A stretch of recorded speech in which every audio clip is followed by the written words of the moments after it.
Goldie Hawn, welcome to the show. Thank you. I've been longing to be on your show. I've been longing to have you on this show, so it's finally arrived. I'm curious. I know that you got interested in meditation and Buddhism in around 1972, but I'd be curious, how and why. What is so interesting about your story and mine is that it's similar. When I started sort of becoming, I was a dancer. That's what I was going to be. And I had no interest other than dancing. But what happened was I was pulled out of a chorus line by an agent, and he sent me up to another, I would say, producers of a TV show. I had no idea this was going to happen. I didn't really believe he was really being true. So I forgot about the meeting I was supposed to have. And so anyway, go there. They sign me. Boom. And now they put me up for an acting job. And I go over there thinking that this isn't really exactly what I was thinking of doing. But I did. I went to Desilu Studios back in the day, and it was the late 60s. And what happened is that they wrote a part in for me. So I auditioned, but I knew that I was too young. Okay, I was not old enough to be who I was pretending to be. And I said, I'm sure I didn't get that. And I was going to go on to dance career. And as it turned out, they wrote a part in for me. So when they write the part in for me, I got anxious. And I started having panic attacks. And these panic attacks were something that I had never experienced other than being afraid of the atom bomb back when I was 11. I can't explain what happened or why. Very happy child, loved my dancing career. I always had optimistic points of view. And when I was 11, people used to say to me, 12, what do you want to be when you grow up, Goldie? And I said, happy. And they kind of looked at me crazy, but I'm not quite sure why I said that. Maybe because I was going through my own baby trauma about being killed by an atom bomb. And so, but then this time, I absolutely could not leave my house without getting sick to my stomach. So I found this job where I had to perform, where I was needing to perform in front of an audience. It was a 3-camera show.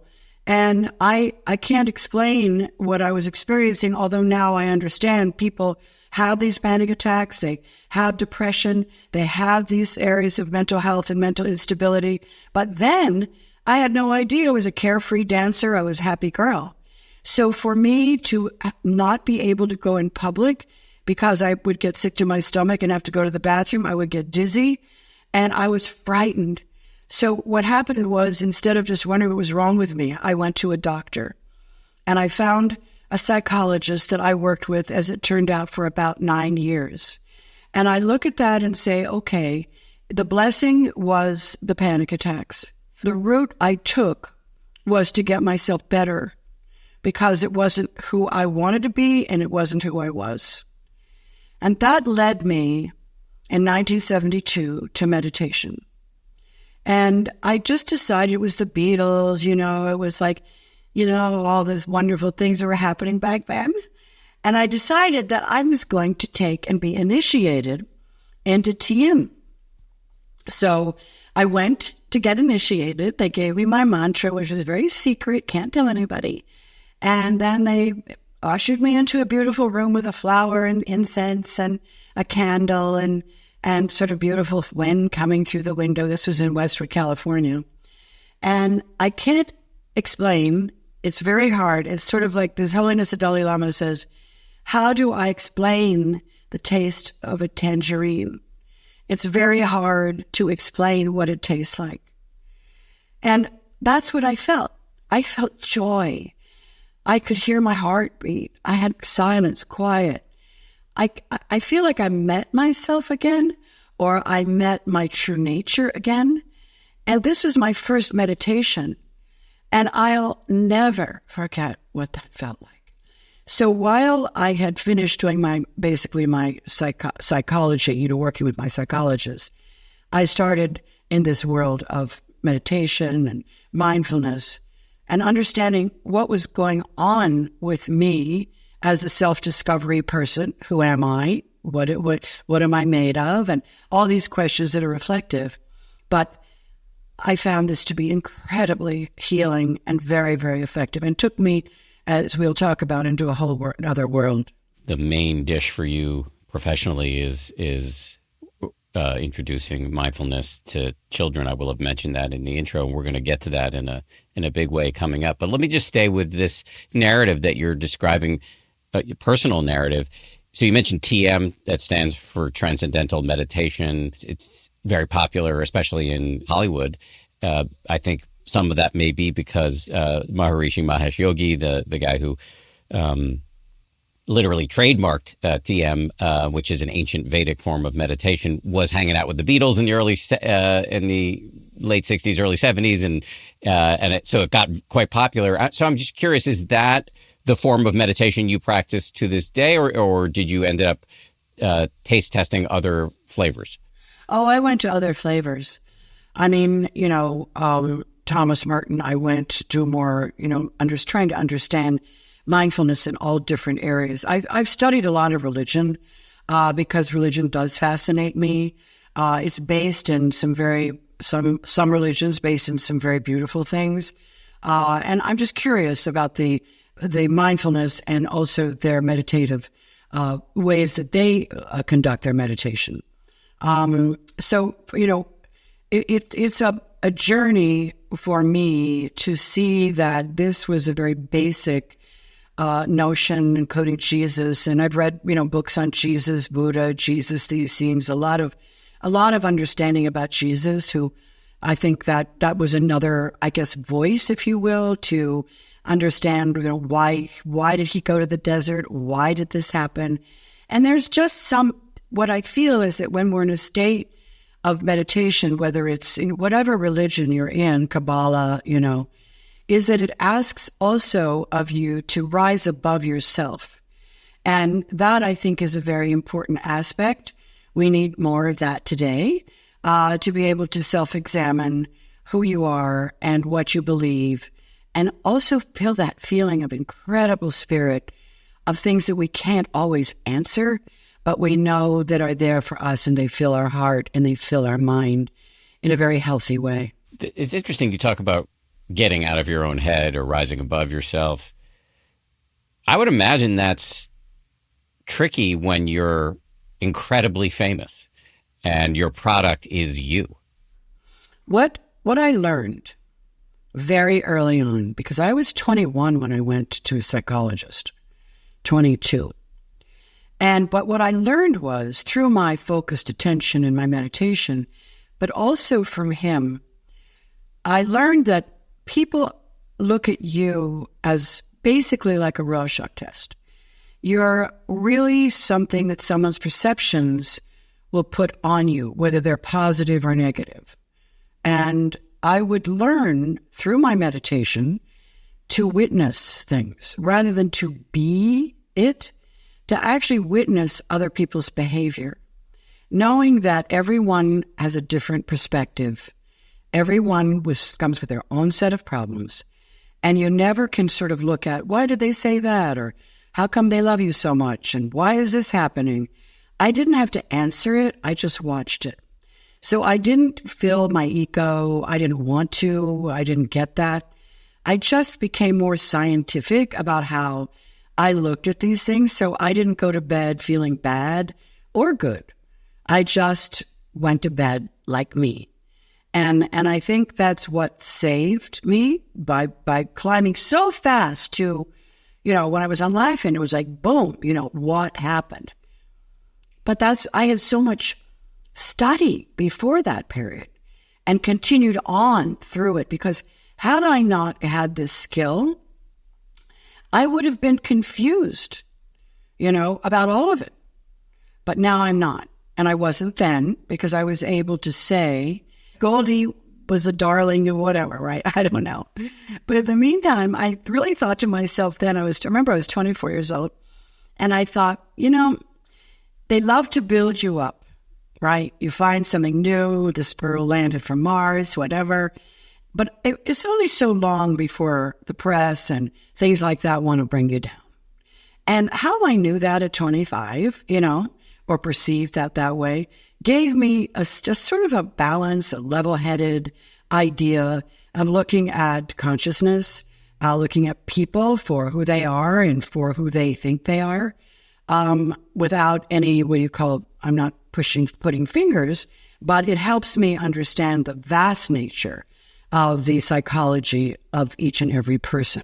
This, I guess, gets back to why you described your panic attacks as a blessing, that having a good chunk of therapy and meditation under your belt when you're 24, 25, and we're in the midst of this meteoric rise with Laugh-In and all the movies that led to, it allowed you to become sort of panoramically famous with a huge Q rating and all that stuff without letting it swamp you the way it does so many other people. Exactly. So, if you're able to actually decipher your reality, in a way that makes you neither this nor that, because that's kind of what it is. You're an entity, you're full of energy, you are who you are. I had a wonderful upbringing, just so you know. I had a father who was extremely philosophical and so forth. So I had a good start, which is important where parenting is concerned and so forth. But on the other side, sometimes you're thrown into the ocean and you don't know where you're swimming and you don't know what it means. And then fear takes over and suddenly you're afraid. And, and I don't have a lot of I'm not a competitive person, right? So I didn't feel like, oh, so-and-so got that part. And why didn't I? And all that stuff. I think that I kind of left my vernacular, because the I part of it is something that I own and I belong to. But that doesn't mean I'm the best person. It doesn't mean that I'm the one that should be doing that role. That means that someone else chose somebody else. And that was their opinion. And I respected that. It sounds a little bit like, oh my God, but it's when I learned and how it's important to have family, to have your friends, to have, and don't hold grudges and these kinds of things, because you can't control everybody at all. So I was really, I just went on my way. I did what I wanted to do. I wasn't worried about what people said. I just figured if I had good intention, and that's all you need to have. That's what it was like. In this incredibly competitive industry, you weren't feeling a ton of jealousy. And it reminded me of this thing I once heard Sharon Salzberg, the great meditation teacher who I'm sure you're familiar with. I once heard her say this thing, that the lie at the heart of jealousy is that the thing that somebody else got was somehow heading to you and the other person intercepted it. But in fact, you were not part of that situation most of the time. And if you can take yourself out of it, it can relieve you of a lot of unnecessary suffering. Exactly. And fear, because fear is a really important part of status.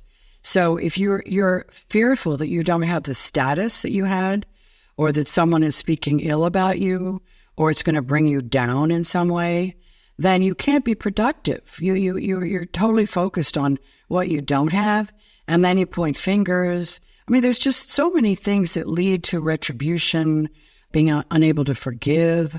I mean, it's a whole litany of symptomatic, not just behavior, but emotional contagion around that feeling.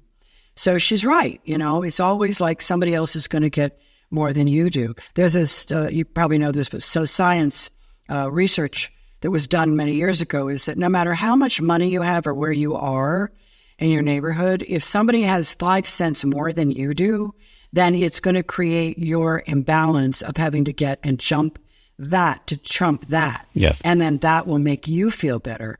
When in fact, these are all these material things, that you want. It's like we talked about the hedonistic treadmill. I mean, if I could just have that, I'd be happy. If I could just get this job, it would be the greatest thing in my life. And it would lead me to the next job. And I see all I need to do is that. How do I compete with this? And I just don't have that gene, I guess, but I didn't have it. I mean, people were funny. They got roles and things that I probably could have done. But I guess I just looked at myself as my father would look at me or my mom. And that's the way I saw myself. And when I thought somebody, I can tell you a story. We were set to do, it was Madonna and I, we were set to do Chicago, the movie. And as time went on, I was co-producing and so forth. And it was an interesting experience because after time, I got this director and did this. And this is Harvey Weinstein. And I was producing, because he produced some amazing things, aside from other things that he's done. But other than that, I was quite sure, whatever. And the script came in, and the script was for basically an ingenue. And it was like an ingenue, and I'm going, wait a minute, I'm not an ingenue. Roxy was sort of older. And I said, why is she 23 years old? This is for me. And he said to me, Goldie, you can't play 23. I said, Harvey, what are you doing? We made a deal. We have a pay or play. Why are you doing this? And he said, well, I said, do you want someone else for this role? As it turned out, I said to him, here's the deal. I want to like you. And I want you to tell me the truth. And the truth was, he ended up giving me my salary. Because I wasn't angry. All I said was, if you think I can't play 23 with all the digital things out today, I can. This is a lot of years ago. So anyway, Madonna and I ended up not doing it. And then he got a whole new cast. They got a whole new thing. And I talked to him about this. And I said, okay. But when he gave me the money, I called him. And I said, Harvey, I want to say something to you. I honor you because you have paid off the very thing, and you showed you had a conscience. It's not about the money at all. It's about the fact that you were honorable. When the movie came out, I went to see the movie. It was fantastic. And I couldn't have done a good job. I couldn't have done that job. And I went to a party where they were celebrating the movie. And I went over to Harvey and I said, Harvey, this is a damn good movie. And he said to me, Goldie, you've got a lot of class. And I said, no, I just have a heart. And those are the ways that we can actually move forward without anger, hatred, all those things, holding it in, ruminating it all the time. I'm ruminating. Do you remember they did that? And how could they have done this? And the only way is to let it go and forgive, but also stay in your integrity. And these are like lessons learned, but it worked beautifully. And it wasn't about the money at all. And I told him that. I'd give it back, except that I think you were supposed to do that. And so it's a way we energize and activate our teaching. And our teaching is that. Move on, forgive, speak your mind, but don't hold ugliness and anger, because this is poison, as His Holiness the Dalai Lama says. This is poison. Anger is poison. Poison to your mind, it's poison to your body. We don't want that. And ultimately will affect your health. So I think that's kind of the reason why we have to hold on, as my mother would say, to your kishkas. As your mother was Jewish, kishkes is a Yiddish term for sort of like your guts, your viscera, like your feelings. Yes. Exactly. Exactly. Thank you. So even now, all these years later, is there nothing in your life that, pisses you off in an abiding fashion where you have trouble getting over it? Yes. There have been very few.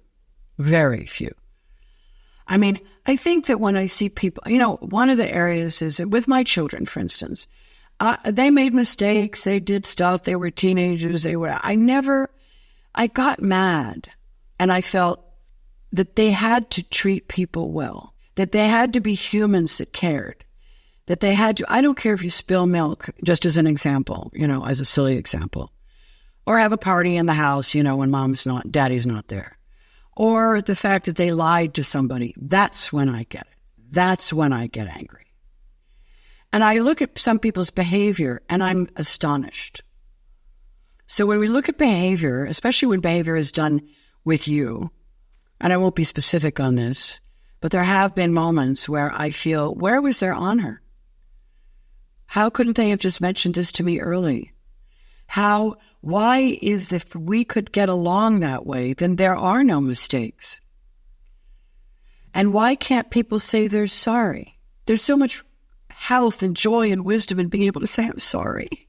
These are the things that I wish that we had today.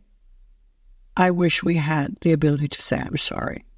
I'm curious, getting back to your meditative career, you mentioned transcendental meditation, and then Thomas Merton, who's the Catholic theologian who was very interested in sort of exploring Eastern spirituality. Who along the way were the other big influential teachers for you? Well, first of all, I met John Kabat-Zinn many, many, many years ago. And I think I had a transferent relationship with him because he is a brilliant, amazing human. And his humanity is one of the things that actually I was the most engaged with. I spent time with him in India, at some of the conferences in India and Dharamsala with His Holiness the Dalai Lama and a lot of scientists. So we went a lot, to that. And he's an extraordinary human. And he's able to, I guess, when you have a contagion, which I use that a lot because I think we get a lot from that, and especially negative contagion. But at that point, he really looked at me and he had so much love in his heart that it was one of those things that I just entrained with him. So he's one. But then there are others, I'm interested in, Sufism, and how and where their meditative states come in. And I'm also interested in neuroscience because neuroscience has also been my teacher. Because when you know what's going on in your brain, then you actually understand what's happening. And the form of meditation of whatever kind you do is that it actually strengthens your cortex and the corpus callosum, that goes between the left and right brain. And what an experience to know that is. I remember when Richard Davidson and one of the monks that I know, who's amazing, did this MRI. Okay, the MRI was putting him in a heavily meditative state, and what came out of Richie's research is all the benefits that actually happened during that time he was underneath, inside the fMRI. And it was on the cover of Time magazine. And this is when I looked at this and thought, this is amazing. I mean, the fact that we can put meditation together with science and understand the correlation of a healthy brain, of a balanced brain, and an ability to actually critically think appropriately. We're building so much, these assets that we have as humans. And then after it was that week, it was gone. Suddenly it was gone. And I'm thinking, okay, this is groundbreaking. The power of meditation is groundbreaking. What it does is something we should all be talking about today. So this has got to be about 18 years ago, maybe more. I never heard about it again until I finally said to myself when we could talk about MindUP, but that part is left in a petri dish. We're leaving too much information in the walls of universities and petri dishes, and no one is pulling them out to utilize them for the greater good. So that was the beginning for me to understand there are a lot of teachers that we can go to, we can read about. Buddhism is one of them. I spent a lot of time understanding Buddhism because it was the road to happiness. And that's all I cared about at that time. How do you take everything, all what's bothering you, all the areas of understanding, and then when you finally get that, then it all just looks like just happiness. And for me, that was the most interesting of my journeys because it was cognitive. It wasn't just that you'd left your body or your subconsciousness or your mind, drifting and going into another space, which is gorgeous. But it's also about cognition.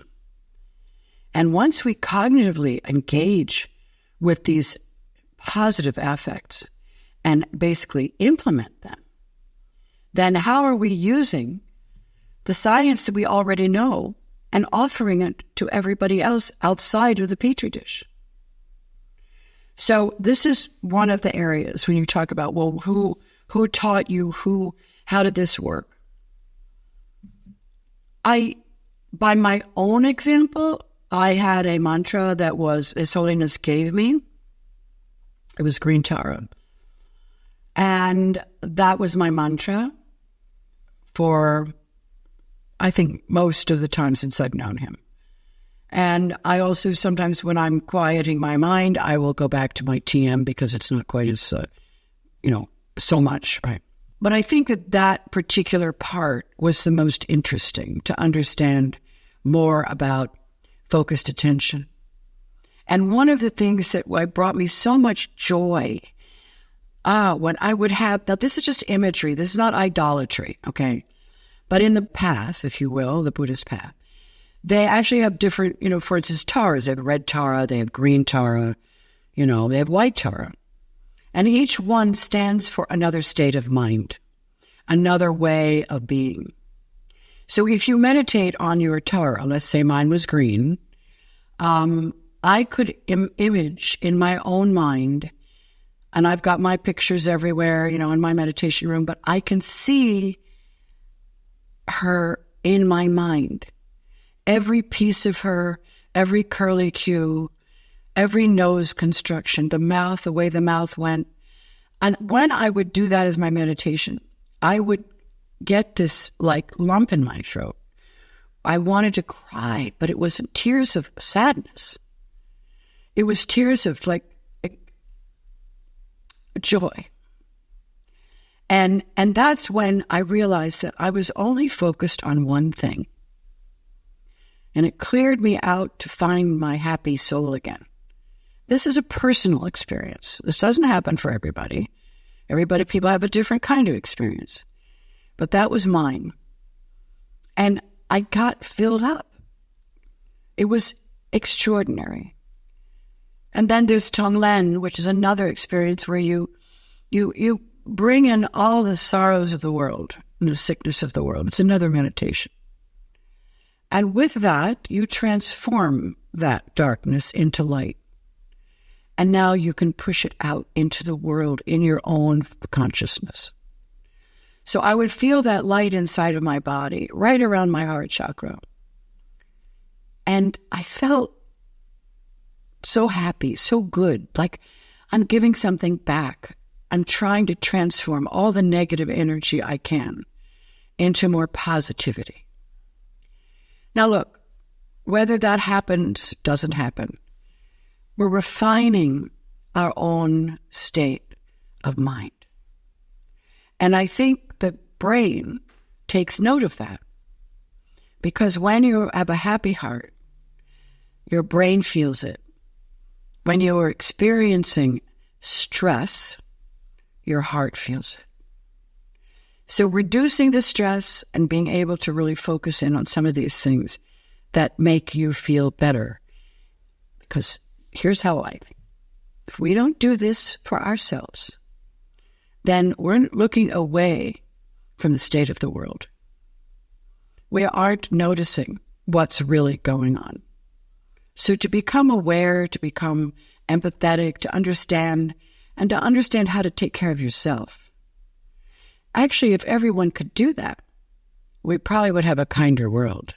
You will find no disagreement from me on that score. You mentioned a couple of different types of meditation. I'd love to drill down on that, on both of them. Tonglen, Let's start with that. That is a Tibetan Buddhist practice where, as you described, you kind of breathe in the sorrows of the world and breathe out compassion or benevolence. It can, the point is not necessarily, and I'm echoing you here, to have some sort of concrete effect in the world. This is a little bit different than petitionary prayer and the Abrahamic faith, where you're actually hoping that God will intercede and make some sort of change here in our earthly realm. This is more, at least as I understand it, about changing your own mind, boosting your own capacity for compassion so that you can be more effective in the world. Does that track with your understanding? It does, but I will say this, is that there are many things, actually activities and things to do in order to get your brain and your soul feeling good. And one of them is God. How do you define God? I'm interested in that because for God, and even just the word of God, can actually bring people some peace and some joy. So I don't think we need to necessarily say I'm basically knitted with a God consciousness. But I will say that my feeling about aspects of belief is also a feeling of belonging. And we as humans need to feel we belong more. And there's something greater than us. And I think it's humbling. I think it feels good. And if God is what your path is, then as long as it's clear that it isn't against anyone else, and it doesn't make you better than anyone else, that there is an equal amount of ways to be able to say, I believe in God, I believe in energy. And I read a book called Why God Doesn't Go Away. And the other one is The God Part of the Brain. There were these two books that I read that I thought were fantastic. And what they're learning is, where is that part of the brain that we're hardwired for God? Because we are. Go back to the agrarian days. Go back to earlier than that. There was always some level of belief system because our brain is set up for that. It's not because we choose to, we can choose to do whatever you want to do, but the idea that it's also hardwired somewhere up here in the pituitary, up in this area of the head. It's the, I forgot. But my point is that these are wonderful books to read because God and the concept of spirit isn't going away. What we're not doing is paying enough attention to it. You have a line, you wrote a memoir called A Lotus Grows in the Mud, and you have a line, speaking of God, from that book that I want to read to you and maybe get you to talk about on the other side. The line is, that feeling just before you're going to laugh? That thing where you get all bubbled up? It's like a bubble of laughter, but it hasn't come out yet. That's what God feels like. It's a feeling of joy and love and well-being. So my daughter, I think Katie, was like 6, and she asked me one day when I came into her bedroom, she said, Mom, is God my cousin? And that was a big one. And I'm thinking, okay, how do I answer this? But I couldn't answer it. But I said, yes, God is everywhere. I mean, could be your cousin. I don't know. But here's how I think you should understand God. And this was off the top of my head, by the way. That feeling, that feeling just before you're going to laugh, but you haven't laughed yet, and it's all tickly inside? That's what God feels like. It's better to talk about what God feels like than what God is. And when you have that feeling, you'd know that you're very close to a feeling of God-like feeling. Well, I have that feeling when I'm meditating. I don't call it God, but I know that there's order out there in the universe. I don't know it, I feel it. And I think that thought, prayer, it's been known that prayer actually does reach people because thought is energy. And therefore, why not? The 10% Happier podcast is available early and ad-free over on our companion app, which is also called 10% Happier. No ads. And like I said, you get it early, about a week before everybody else does. Relatable wisdom, no distractions. Download the 10% Happier app wherever you get your apps. What do you make of agnostics / atheists, although I guess I'm more of an agnostic like me? What are we missing out on something if we don't have a concept of God? I mean, to each his own, right? So, I would say I don't know, because I am a believer in things that I don't even know about right now, meaning that it's what I love about life. It's what I don't know, what I will eventually learn, because I'm constantly searching.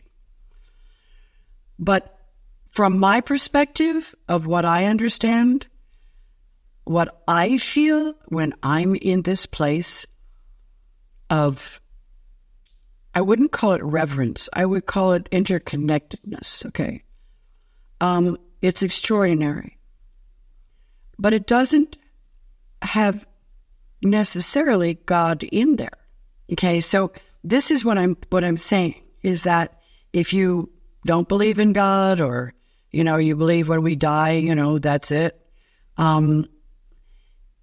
you will, by nature, need to find your points of joy. And what I like is that I like that I could reach down in my heart and even imagine it and access a happy heart, a connected heart, a heart that cares. So there's other ways to get that. And that, for an agnostic or atheist, they will find their ways. And if they don't, or they never have that extraordinary feeling of endless joy, and then I would say maybe they are missing out on that. You mentioned a few seconds ago that you're constantly searching. What do you think is driving that constant search? Just curiosity. I mean, it's like curiosity of why I feel the way I feel, or why did I have panic attacks, or I had to go get a meditate or do something before I did when I was seen. And I got back in my little dressing room, went to get on my couch. I want to know why. I want to know why these things change things. I'm interested in looking at phenomena and asking, is this really phenomenon, or is there something at work here? Kurt and I did an interesting experiment. We went to a place that does a lot of research. It's in San Francisco. It was created by because he was curious, because he was an astronaut. Anyway, we went in there because I was doing a documentary on joy. That was, some 20-some years ago. And the joy documentary was only there to remind people that we might be missing a very important part of life, because I saw, traveling to India and everything, people had nothing, but they were much happier than the people in the West. But in terms of, the aspect of joy, wait a minute, I'm trying to think where I was. I think I went off my trajectory. Oh, what's driving your search? Oh, yeah. Okay. So we went to this place, Kurt and I was doing this documentary on joy, and I was interested in meeting someone. Well, it turns out that they did an experiment with us, which they're doing all kinds of experiments with what we called non-local communication. I was fascinated. So Kurt went into a little cabin inside of a room, but it was hermetically sealed. He had on a heart monitor, the thing they put on your finger and to measure your heartbeat. He said, sit in this chair, which was a very comfortable chair. He had a sort of in-circuit TV, and there was a camera right in the corner. And he said, whenever you think of Goldie, just look up at the camera. They took me to a room down the hall, around the corner and whatever, and put me in a place where it had an in-circuit television. And every time that they went to Kurt, I saw it, and it was also all random. And I saw that, I would say, in my mind, I'm seeing you, I love you, I'm here, I hope you know I'm with you, and that would go off. And then when it came on again, I would then reiterate the same thing. And I noticed that oftentimes when I did that, he would look up at the camera. So after it was over, 83% of the times that my camera was on, he looked up at the 83%. And then I noticed that they kept the camera on him at one point and he fell asleep. And I thought, well, he looked up and then he just dozed off. And I said, what, although he can sleep while I'm talking, by the way, it's like, Kurt, are you sleeping while I'm talking to you? But what we learned is that from their research, when someone feels someone else from far away and they're praying or thinking of you or whatever, you can catch that. And what happens is your blood pressure goes down and you actually can doze off, which is what he did. And his blood pressure did go down. Not that he has high blood pressure. But my point is, he became calm. Because there was some person, something, the energy that took that from him. And he just, and they said, this is proving, we're trying to prove, not telepathy, but an understanding of why does prayer help people? Prayer helped me with my son. I'm not religious person, but what happened was when he was born, my son Oliver, and he was born with an intubated, he inhaled meconium, and he had a 40% chance to live. And this is my first baby. And I went to see him wheeled up there because I also had stuff with me because I had, all the stuff that he had in the meconium. So I was on high penicillin. So they wheeled me in to see him in NICU. And there he was lying there. He was 11 pounds. So he was very big baby. And I looked at this gorgeous baby. I swear to God, I felt like it was my arm on that slab of metal and all the heat lamps and the little things in his head and his breathing and all this stuff. So I did this crazy thing. I decided that I was going to pray over him. I put my hand over his little chest, and I can't explain this feeling, but I just emptied myself. I had very strong feeling of just floating. And I asked God, please use me to heal my baby. Please let me be the conduit to your healing. And I watched his heart rate go up. I watched this happening, and I called the doctors in, and he had too low a heart rate. And it started climbing incrementally. And with that, they came around and I said, my God, Goldie, they said, mothers can heal their children, and so can prayer. And from that on, Oliver got better and better and better. This was 40% chance of living. So I believe that there are things we don't understand. And yes, I use the word God because God meant whoever you are, wherever it is, if it's energy, just please use me. I'm a hollow entity right now. So, this is, when you talk about curiosity, when things happen to you and you don't understand why, that makes me curious to know answers. I don't know if I'll ever get them, but it keeps me fascinated with human behavior, fascinated with our history, fascinated with things outside, and also the feeling that people get, like, look what happened with the solar eclipse. I've heard so many people say that something clicked in me when I saw this. Now, is that in their mind? Does it tickle something in them? Did their brain take charge at that point and give them a sense of awe? And awe is awesome. It's a great experience.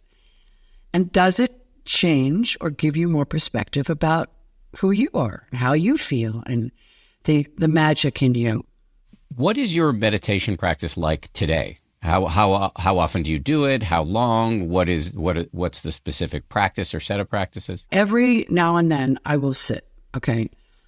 And I fall right in. It goes as quickly.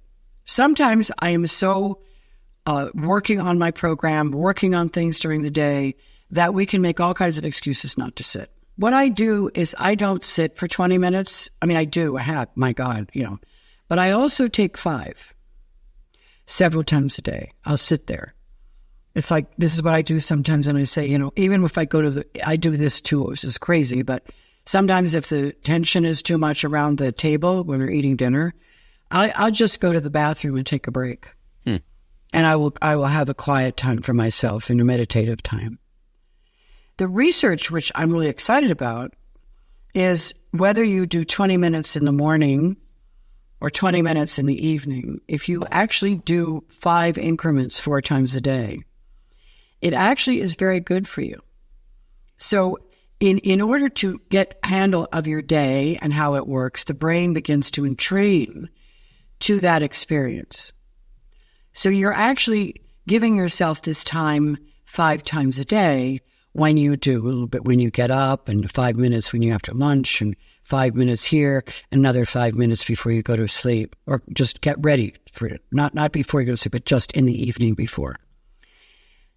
That research actually has been amazing, which is one of the reasons why we'll talk about it, but we have that in the classroom. But it's not 5 minutes. It's 3 times a day for 3 minutes. So for you, it sounds like you may or may not get to some formal, longer sit during the course of your day, but the stopping down repeatedly has a really positive cumulative effect. It does. It does. And I like it because what happens is that once again, we can do our 20 minutes, which is very powerful. I'm not saying that's not good. It is good. You can do it for an hour if you want. But I think to be continually measured during your day, and you practice that on your 5 times a day, then literally your brain goes, oh, I know where we're going. Okay, we sit. So you're habituating this far more during the day than you would just an early morning moment or an evening moment. Doesn't mean you can't do that. And I think it's really, it's been measurably powering. But this is a way to actually train your brain to return back to its homeostasis, to where it belongs. You mentioned taking a break in the middle of dinner if things are stressful around the table. You've been able to maintain a romantic partnership with Kurt Russell for, by my math, more than 40 years. Is meditation part of the secret to that longevity? And what other secrets might there be? Exactly. So, I mean, personally, I think that you have to want to be married. I don't think meditation can help you, because circumstances are important. And if the circumstances are not palatable and you can't be in them, or you're in a relationship with a person who's narcissistic or has some issues around that, then you have to make decisions. And maybe in meditation, you actually get the decision, when you quiet your mind. What you don't want to do is be in a relationship where all you do is ruminate how terrible that person was to you and what you think you deserve. But I would give it a whirl to be able to practice enough of your own practice, not for him or her, but for yourself. And if you practice for yourself, the outcome may be more clarity, compassion, maybe more ability to forgive, and maybe more of an ability to actually witness the other person and forgive them, because sometimes they can't change. We can't always change, but we can manage, monitor, and become aware. So you know when people say, well, they don't change their spots, but we can rearrange them, right? So that's kind of the way I look at it. And, sometimes when somebody pops off and does something, or you don't agree on stuff, that can inflame you. But you got to say, wait a minute, I don't think the way they do. So in this idea of separation of him and her, or you and your partner, is important, because you can't become your partner, nor should you. But you can be more tolerant over their perspectives. Joseph Goldstein, who's a meditation teacher that I've worked with closely for many years has this little expression that's coming to mind as you're speaking, which is don't side with yourself. I love that. I love that. You already know yourself. Be who you are. But the whole idea of that is so great because it really does. That's part of the problem. Nobody thinks they're wrong. Hardly to admit they're wrong, particularly in religion, politics. These kinds of things are very dangerous. It's very dangerous. This is my perspective. It's okay. It's not yours. Hold on to yourself and your ideas, but don't defend them.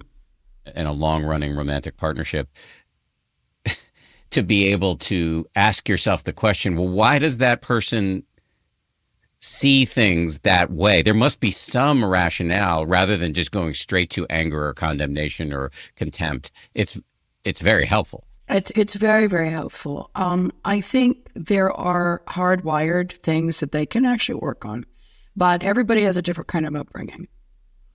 I mean, when you're dealing, for instance, in politics, okay, I had an upbringing that was pretty apolitical.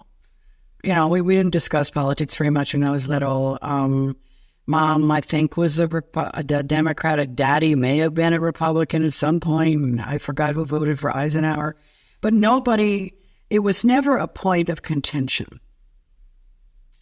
So I didn't, that wasn't one of my things. I'll vote any way I want and will continue to. I don't like labels, so there's a part of me that says, I'm going to just be an independent because labels, I've never lived with labels, right, in my own mind.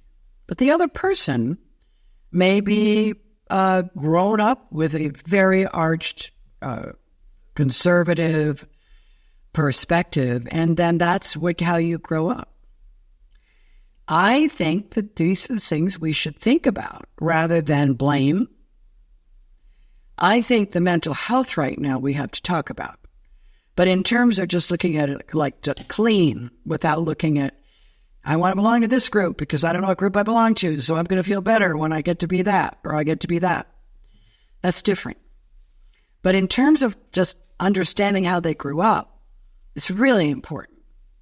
So you can have a clear, critical look at how this is happening rather than, why is this happening? So you made a real pivot about 20 years ago. You still act, but a big chunk of your time is dedicated to an organization called MindUP, which brings meditation to children. Why did you make that pivot? First of all, let me just say this. I am not bringing meditation to the classroom.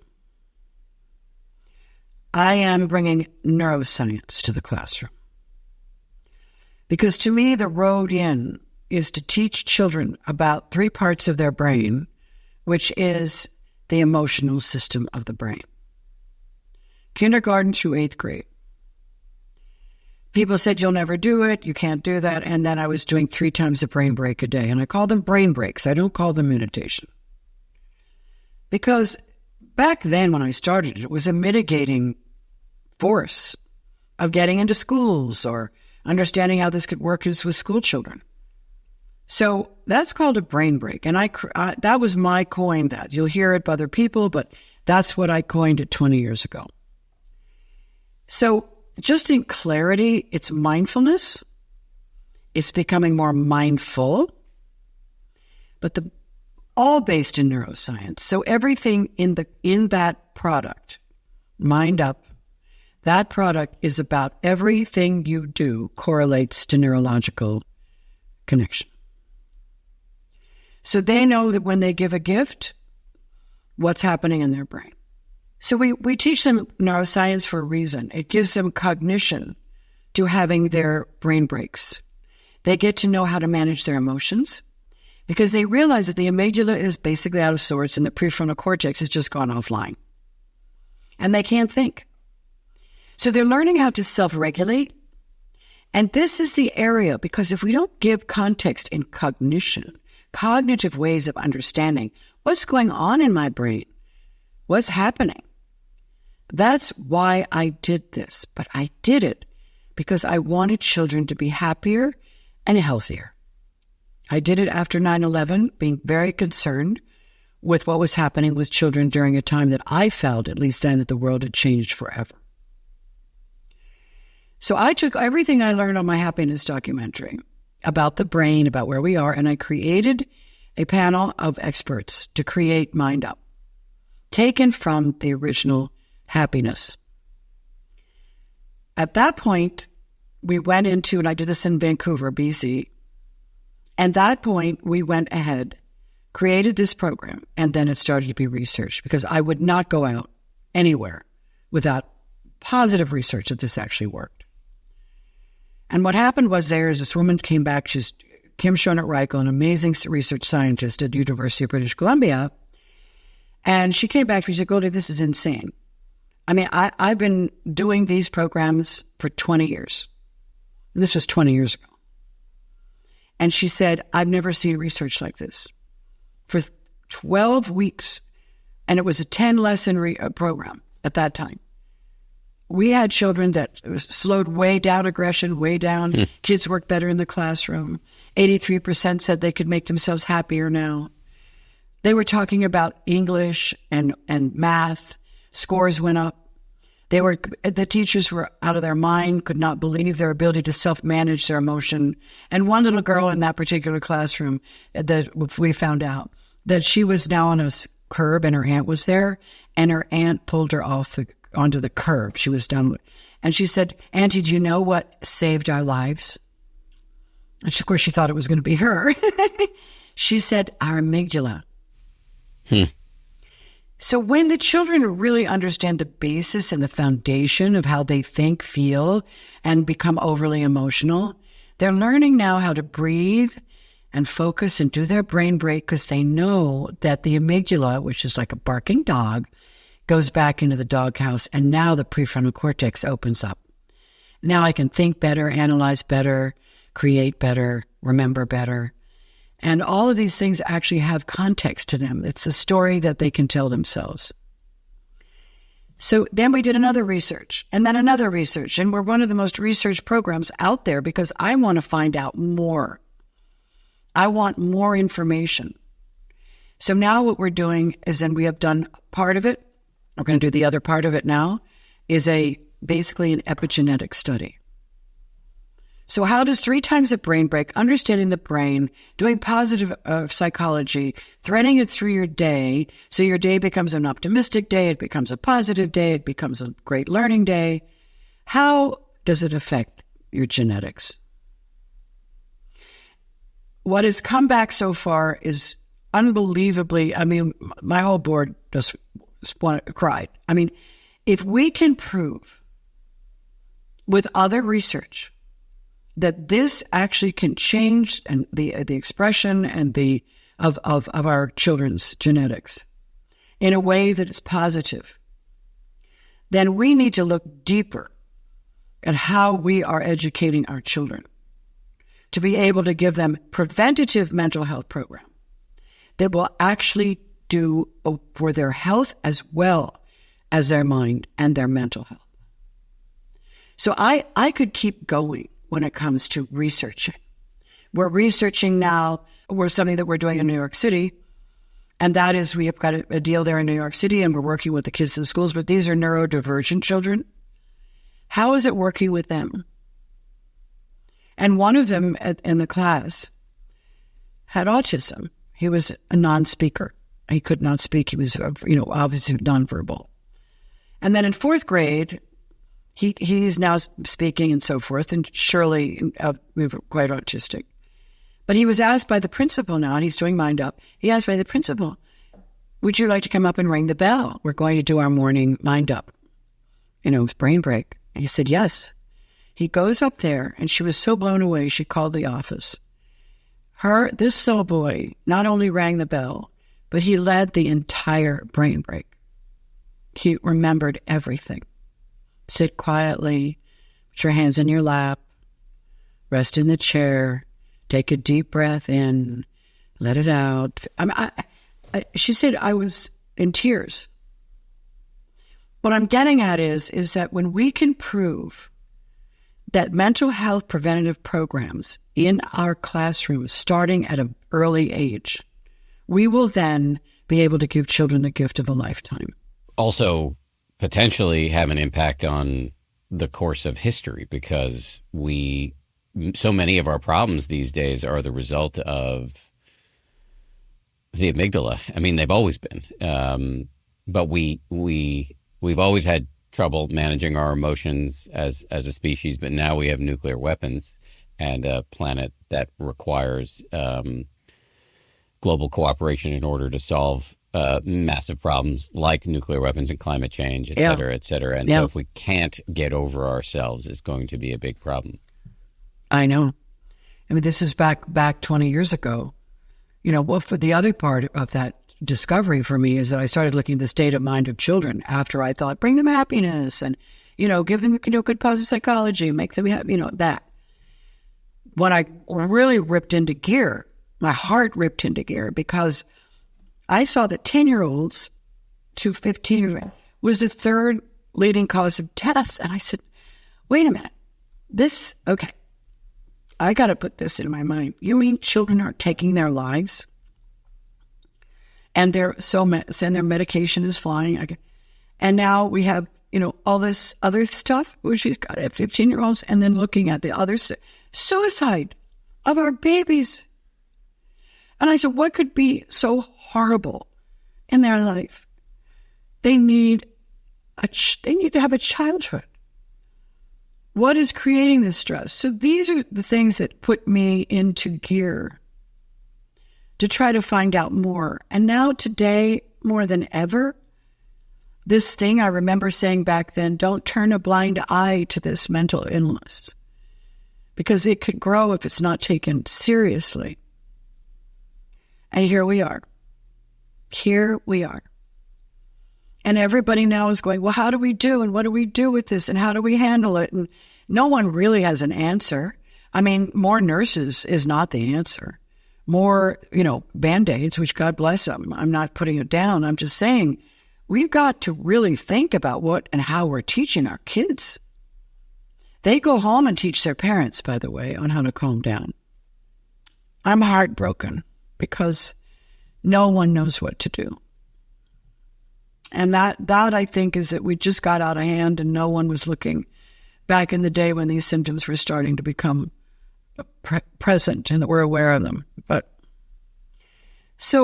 it keeps me going, because I know that if we fight hard enough and educate more, that this can do some good for some of our children. I mean, I said, if this helps 10 people, Goldie, if I just have to do this to see if we can do that, and if that's enough, I don't know, because this is before I had, this whole organization.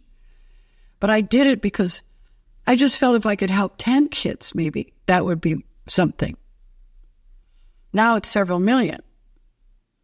But the truth is, and we're global. So, we also have, schools in Shanghai and Hong Kong and whatever. But my point, and that I'm not taking that lightly. A while ago, when I was first bringing up the subject of MindUP, I misspoke and said you're bringing meditation into schools, and you very gently, politely, diplomatically corrected me to say that it was more neuroscience and mindfulness. Is there a reason for that specificity? Has there been some pushback from parents about meditation somehow being linked to Eastern spirituality, and don't voice that on my kid? That was early days, but I've corrected that because we're based in neuroscience. And the reason I want to base in neuroscience and not meditation is for that very reason. And by the way, meditation has been proven in some schools that they did. There was a big study they did in the UK, and they did this with, our adolescents. Didn't work. The research around it didn't show any benefit. So that's why cognition is important. It's why we substantively put in the whys, the wherefores, and the reasons. That's why every trainer that we have, if they ask, why am I doing this exercise? Sounds kind of lightweight. No, you're activating parts of the brain that actually need activated every day. So this is how we're changing a developing brain. These little brains are developing, they're in construction, and it's very important that we fill those brains with the right things. And our educators also, we're working all through New York City, are loving this because they actually can control their classrooms more. And for them, it's helping them becoming better listeners and more patient. So you drop a stone, Dan, in the bucket, in the pond, and it's going to make ripples. And without looking at it like, I'm going to change the world and blah, blah, blah. I'm just helping. Just helping. So those ripples will go out. And each child that basically had MindUP will actually be affecting a lot of other humans along the way. So that's the way I look at it. And also that's the answer to your question. Mindfulness was a terrible thing back in the day because whatever you do, don't use mindfulness. Well, in fact, I used to ask the kids, do you know what mindfulness means? And they said no. And I asked them in the classroom, do you know what mindless is? And they all went, yay, I do. So we want to get mindful. We want to bring the world into an idea of saying, just like the mom says, be mindful of the step, be mindful of this, be mindful of yourself, be mindful of the person next to you, be mindful of your ability to have an innate sense of happiness and joy because you own it. I was going to ask you a question that I get all the time. I'm curious, you I think have way more standing to answer this question as somebody who's worked with children and also somebody who's a mom herself. Parents ask me all the time, how do I get my kids to do this? And I'm curious, what do you say to parents out there who are interested in getting their kids interested in meditation or mindfulness or neuroscience, whatever you want to call it? Right. Well, it depends on their age, first of all. You can start them young by lying down with mommy and putting a basically breathing, understand the breathing. We can also do things like what I do with my kids, which is when you talk to me, can you look in my eyes? Because I'm listening. So there are ways that you can bring them calm. That's number one. But when you start to understand how to do this, the kids go home and they teach their parents, right? So the parents will say, you need to take a brain break. When you take a brain break, then ultimately here's what's happening to your brain, and you'll be able to think better. And this is a way when you actually can sit quietly with them for 2 minutes. There's no meditation here. Our brain's going to take a little break, So you can put on a little music, you can do a little thing, and you can breathe with them. Because breath is everything, as you know. So, when you took a nice slow breath through your nose and out through your nose, you can do that with them. And then you can talk about how calming that was. Didn't that feel good? And so you do this with your parents. But you don't send them away to do it. The parents have to do it too. Because, you're mirroring for your children. That's what we do. They look at us and that's what they do. So it's basically a choice and a practice that you guys can do, and you don't have to do it every day. You go slow with the children. So you understand that that's something that mommy or daddy and we do together. And that's 3 minutes. That's kind of the way to do it. And then you get them slowly involved as they get older. So I guess it's just sort of experiential as well, So these brain breaks are so simple that anyone can do them.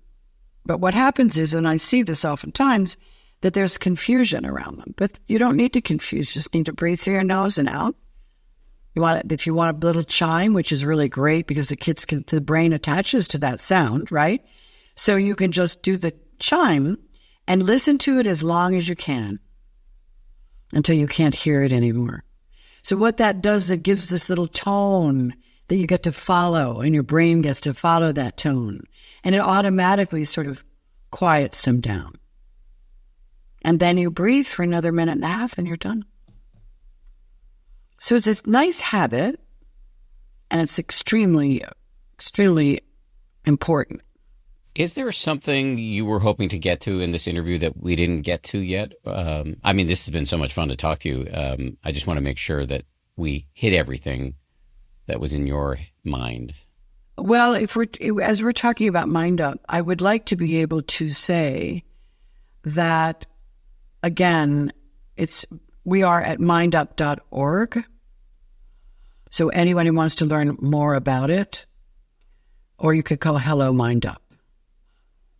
The more parents, children, and teachers and school districts have heard this interview, they may be able to just, I think we need this. So if anybody's interested, go to mindup.org. We will put a link to that in the show notes so that people can go check it out for themselves. You said something about calling Hello MindUp? Yes. No, it's also Hello MindUp because that answers inquiries. I see. One is the website, which gives you all the information and stuff.